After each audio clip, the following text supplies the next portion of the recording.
Councillor Saad Al-Mawa, WPTU, Chairman of the Race Relations and Equal Opportunities Committee, Birmingham City Council.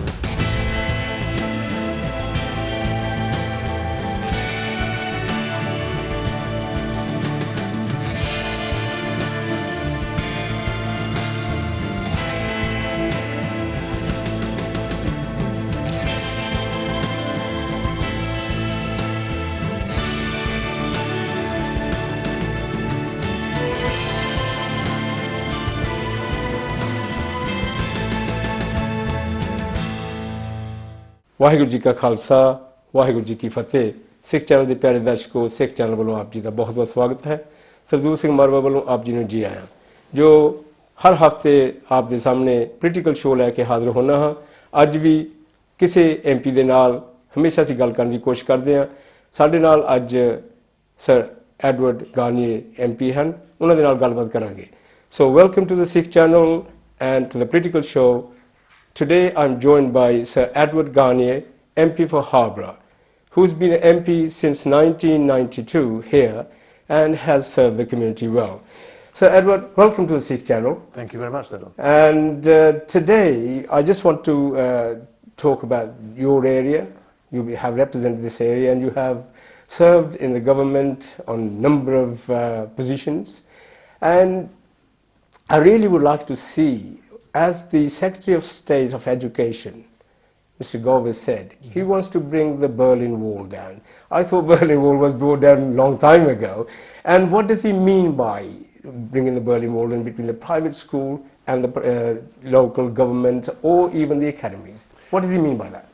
I think probably what he means is that there is a huge difference in the numbers of people who go to private schools and the number of people who go to state-funded schools, and yet the private schools seem to dominate, or if not dominate, take up a huge proportion of the places at the best universities, the top jobs in British society, top jobs in the civil service, top jobs in the judiciary, and so on. And we need to have greater equality. Indeed, we need to have a preponderance of state school educated people getting to Oxbridge, getting to the Russell Group universities, and then going on to get the best jobs in society. But it's a revolutionary move. How is he going to succeed? Well, it's not a revolutionary thing to say. It strikes me as being a fairly common sense thing to say. But you're right, the difficult thing is how to achieve it.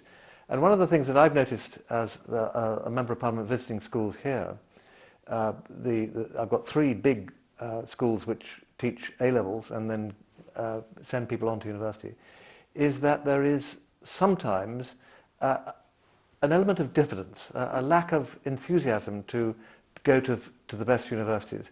A lot of people want to go to the local universities, and we're very lucky here. Loughborough and Leicester universities are extremely good. They're in the top tranche of our universities.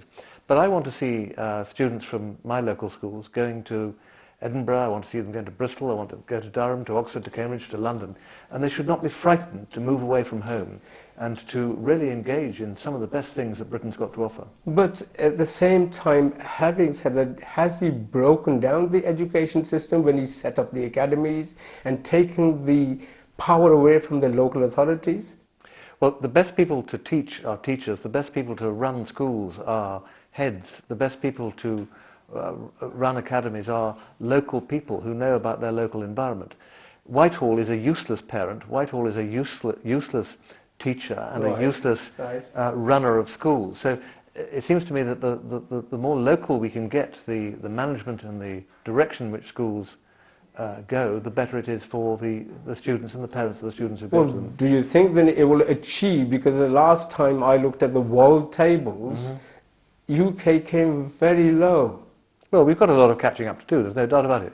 I personally think it's a great pity that many of the so-called reforms that were brought in by the Labour government way back in the 1960s did not achieve the great things that were spoken of them and expected of them. We still have schools which are not performing. We still have areas where there is a massive lack of performance in schools, both by teachers and by students. And it's not fair on those students who only get a once-in-a-lifetime chance to get their A-levels and to go on to university. So I want to see everybody lifted up to the level of the best. Don't you think, Sir Edward, though, when you look at it, people talk about reform. in the local and the national government, if it works, reform it. If it doesn't work, then change it. Is that still the same thing? No, that isn't what's been happening. It's certainly not under this government. And bear in mind, we have a coalition of the Conservative and the Liberal Democrat parties, which is locally, for me, is quite interesting, because I don't have any Labour activity in my constituency, and I have spent the last 22 or 3 years competing with the Liberal Democrats for control of local government and to produce ideas. But now in national government, we are cooperating, and I think you'll find that although it's not happened quick enough, and it'll take more than one period of government to achieve the improvements, things are getting better, and things will get better. I think the Academy programme is one way of doing it, but it also requires determination and leadership at a local level. Right. And I'm very fortunate in the 3 A-level schools I've got in my constituency, Guthlaxton, Beecham and the Robert Smythe, that the heads there really drive their teachers and their students to improve and to improve and to improve. Well, we're still talking about academies. I mean, you had a school in Derby which failed, right? And maybe other schools which are not there. If you take that power away from the local government, that's what I'm trying to drive at, is who these academies are accountable to. Well, that academy was accountable essentially to the To parents, the Secretary of State, or but also, yes, of course, but to the local community. It was a failing school, and the government stepped in and has shut it down. Just because you are an academy doesn't mean to say you are free to be useless. The point of being an academy is that you draw in local people, you can compete with other local sources of education, but you have to be good, and you have to maintain the standards that are required of you. You can't just set up an academy school in Derby. I think it was a Muslim academy. Yes, it was, yes. Nothing wrong with having a Muslim academy, No. but if it's going to do it, it must do it well. Yes. There's a new Sikh school which I've helped set up Here in your constituency? Just outside in Evington, but set up by people actually from this very community here.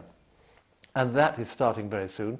And that will have to be better than, and at least as good as, all of the other local schools. But it will be, because the people who are running it are determined to make it so. Well, successive governments come and change their policy, obviously. And say, for instance, Labour came into power in 2015, and they take all these academies away, and they're still going to be waste of money. You guys have set it up, and then would that the way to go in the governments? Well, I can't be part of a government which is designed to fail.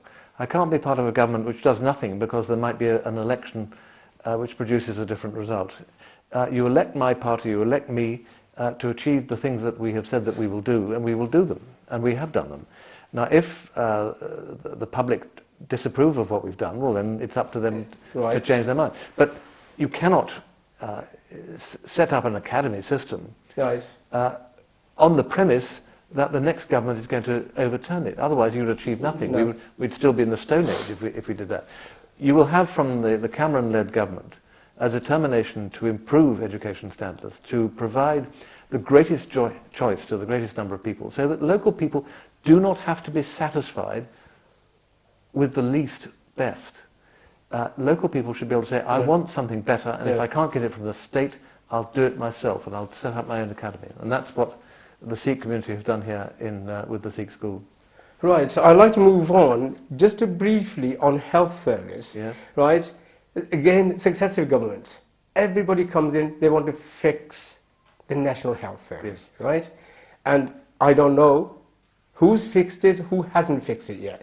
In the last government, Labour government said we've done this, this and the other, the waiting list was still long, and now A&E is disaster.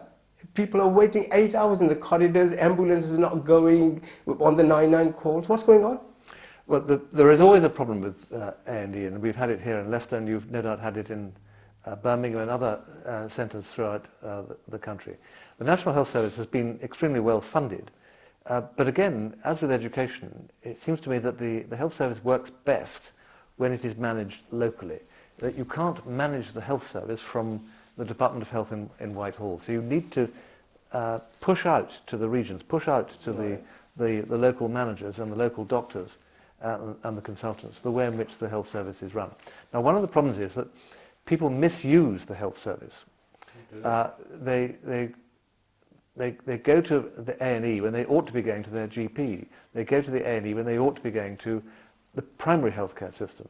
Now, eventually, if they can't get an appointment at the local health centre, they will go to the accident and emergency, and unfortunately that creates the delays. Now, if we could educate people that who've cut their thumb or had a wasp sting, don't go to A&E, go to the primary health centre, where you will get the most appropriate service. Well, again, you try the GPs to give them the budgets and trying to take it away, all that. But that hasn't really materialized, has it? Well, not completely, and not completely yet. But the whole system is being altered so that the community health centres and so forth are going to do the work that is required of them. What we don't need is for people to go into the Leicester Royal Infirmary with a wasp sting.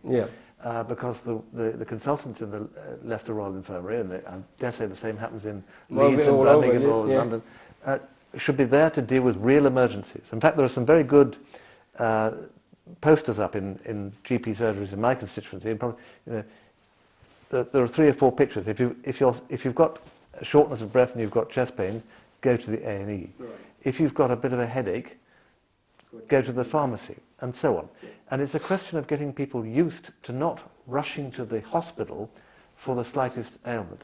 But the health service is huge. Yes, It's I think, after the Indian Railways and the Chinese Army, I think it's probably the 3rd or 4th biggest employer in the world. It's an enormous organisation. It will have bits which will go wrong. But so long as it is properly managed, properly funded, and so long as we have the people of skill and of dedication, and we do, well then, yes, we will have the odd problem, but by and large, the health service will work very well. Would you achieve in this life of Parliament, which is coming up to end in about 18 months' time, thereabouts, will you achieve your goals in your party or the coalition government?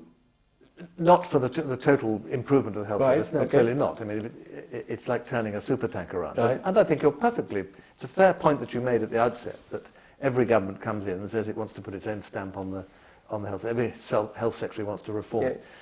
I think every now and then you do need a period of consolidation.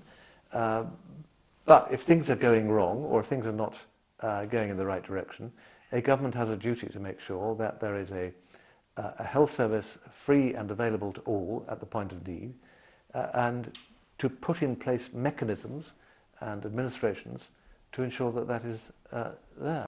We are all human beings, and we make mistakes and don't always get things right. But by and large, the direction of travel is right, and we need to be re-elected in order to complete the task. So, Edward, when there's a disaster happens anywhere in the world, we, the British people, the government, the first one to jump and to help those people. Now we've got disaster on our doorstep. Why is it taking so long to implement or even do anything about it? Environment Agency issue redundancy notices, right? All these things are happening, and we have gone nowhere near. Well, there's people being in water for 4, 5 or 6 weeks. What's gone wrong there? Well, clearly it's a huge personal tragedy for the people who've been affected. Down southwest, Somerset, Devon, Cornwall. Worcester, not far from here. That's right. Where there has, as one of the generals in charge of the assistance said, that one of the biggest natural disasters happened in this country. Yes. Now, we can't stop the rain. No. We can't stop water going down rivers, and we can't stop excessive amounts of water flooding into areas which are below sea level.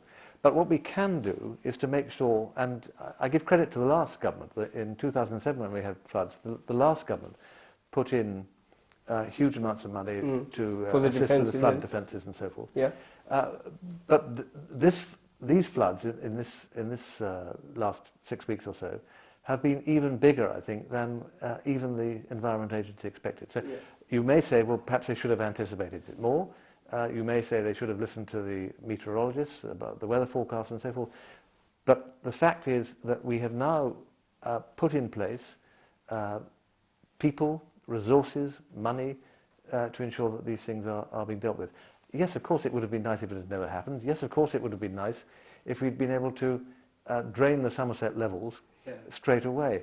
But life isn't like that, and we need to be a bit tougher. We need to also, I think, to understand that governments are not responsible for the weather. No, no. However, having said all that, there is no doubt that we were a bit slow off the mark, and I think Eric Pickles has, the Community Secretary, has accepted that. But all hands are to the pump, literally and metaphorically now. And so long as the weather changes, and I fear this weekend we're going to have worse weather, and it's going to get more difficult before it gets better, I think that things will get soon back to well, the Prime Minister only made the statement today. It said money is no object. We won't be penny pinching and all that. But then the question still remains, 500 redundancy in the Environment Agency, where we need everybody, every single body now to help. But it depends what they're doing, doesn't it? I mean, presumably, I don't know enough about the detail of the individual jobs that these 500 people were doing. But what we need is pumping engineers. We need hydrology experts. We need people to build immediately flood defences along riverbanks and so forth. If you could tell me what these 500 people were doing, if they were sitting in an office, I'm sure they would. Well, I don't know. I mean, did we just hear that? Well, I think we need to be clear about what the government is doing and what the Environment Agency has been doing as well.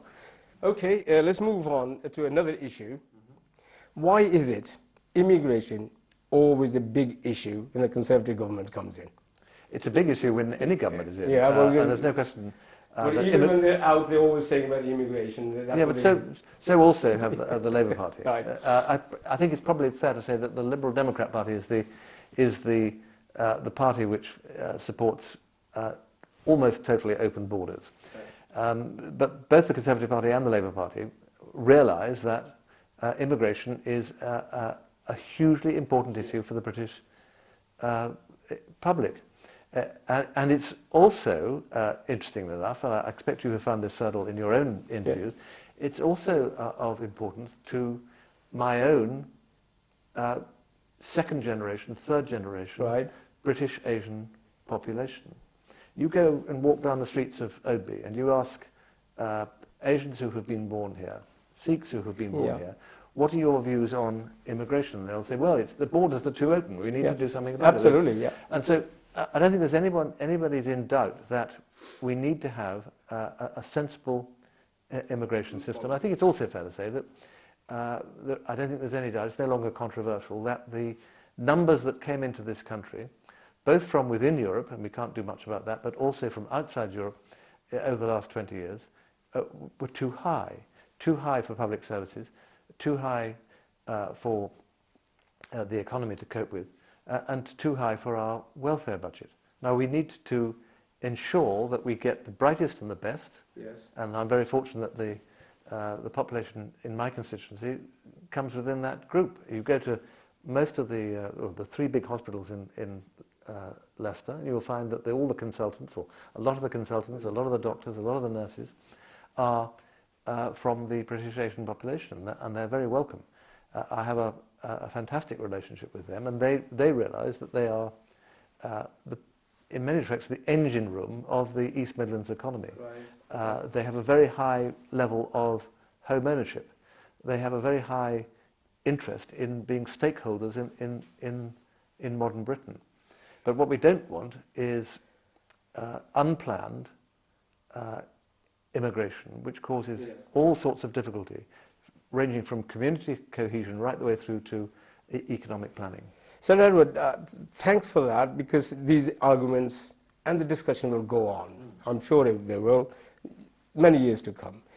What message would you give? Because there's a lack of participation from the Sikh community in political life, whether it's Conservative, Labour, Liberal, UKIP, you name it. Why is it, they don't come forward? Why is the political parties, what they need to do? Well, they need to participate. They need to be there and realise that if they are the first generation, or second generation, or third generation, doesn't matter. They need to know that they are A, hugely welcome within the political system, and B, this is their country. I don't have to tell you that there are Sikhs in my constituency whose parents and grandparents fought in the First World War and in the Second World War. So the historic ties between the community and the United Kingdom are long and deep. But the modern British Sikh is a businessman and woman, is a parent of an English child, is a teacher, a doctor. They are there interwoven into the British way of life. You may wear a turban, I don't, but so what? Yeah. We're both part of modern Britain, and it seems to me that if you want to shape modern Britain, you need to get involved in politics. You don't necessarily have to be an elected parliamentary representative. You could take part in local politics, you could take part in community groups, you could come and be on the committee of a Gurdwara like this, where you are facing out to the public and making sure that the Sikh population and the Sikh community's views and concerns are made known to local politicians and indeed to me. There are millions of ways which modern British people can take part in political life. And I go to schools and meet children from all backgrounds, and I say to them, I don't care how you vote, I don't care whether you belong to my party or some other party, but take part, because... to change anything, you have to take part. Precisely. Right. Sir Edward, thank you very much for giving your kind time to us, and hopefully as the elections approach, we'll probably approach you and see what's going on at that time. Today, thank you very much. Thank you for having me. I look forward to meeting you again. Much obliged. Bye.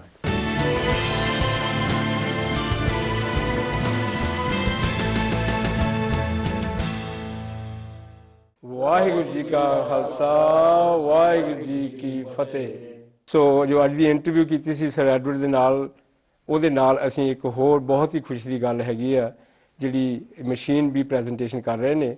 So sir Edward, thanks for the interview. I think the presentation is being done for this machine to go to India, and the gentleman, Ms. Mann, will explain what's actually happened there, why they're taking this machine over to India, Ms. Mann. Yeah, but we had a problem last year when I was over there, where one of the ladies passed away, had a heart attack, very serious, but we couldn't save her. I think if we had these fabullators over there last year, we could be saved that girl, she'd be still alive. Right. But unfortunately we didn't have her this time, and thanks to the Raj and his neighbour, Chandrakant, they bought these, they'd funded, and they want me to take it to India to use it, not for just the hospital, anywhere around that area, we can use that and save the life in the futures, whatever we can do. How much these machines cost? This machine's originally price is £1,000. Right. I think Raj has got a discount from somewhere. I don't know how much he paid for it, but I'm very grateful, and generous. Thanks to the this is, I hope you have a wonderful, wonderful... Yeah. I think what we could ask the audience for the Sikh channel is, if these machines are costing not great deal, if these machines can help anywhere in India, and for the people with heart problems, and these machines can be donated, and if you would like to do something like this, and I'm sure the Gurdwara committee here at Ordby Gurdwara in Leicester would welcome your suggestions and your donations for this, and I think that would be a very good idea. Yes, very good, because of my experience of 25 years doing the iCamp in India, I mean, in case a Sikh channel wanted any information, cost the camp and any other information, whatever there, I'm always available, and I'll come down to give you how the people do the iCamp, what is the exactly cost, because a lot of people don't know what the cost of the camp, but if they can invite me in the Sikh channel, I can give them my experience for the last 25 years. And this machine, I think, if the Sikh channel are going to do that in the future, is a great help in our Okay, family. well, when you've gone and done the presentation of this machine in India, when you come back, and I'll give you my telephone number, please contact me and come to the Sikh channel, and we will talk about this. And this is a very, very important issue, I think. Could I just yes, Sir Edward. This exercise demonstrates the way in which the Sikh community in Britain looks after those who are less fortunate than themselves. Yes. Now, thanks to these two gentlemen here, this is going to go to India, and it will help people with problems in India. Yeah. But this is not an isolated incident. No. I have, from my own experience as the Member of Parliament here, have plenty of examples of the Sikh community in Odby willingly helping people who are less fortunate themselves. And your 25 years Experience, in this isn't it? world, Yep. in experience, demonstrates that. So I want to thank you, if I may, on behalf of the people of my constituency, for the work that you do in charity and in looking after other people. It's very typical of the Sikh community. Well, I'd like to thank the committee here at the Gurdwara and yourself, Sir Edward, giving us your time. And certainly this is a well cause that it's going to India. And as I said, people who want to know the information about this, and the Odwi Guru Harkrishan Gurdwara here in Leicester would be most delighted to help, and at the same time we would like you to donate and help. For everybody here, thank you very much for coming. And I would like to thank you to do great honour me to accept him from you.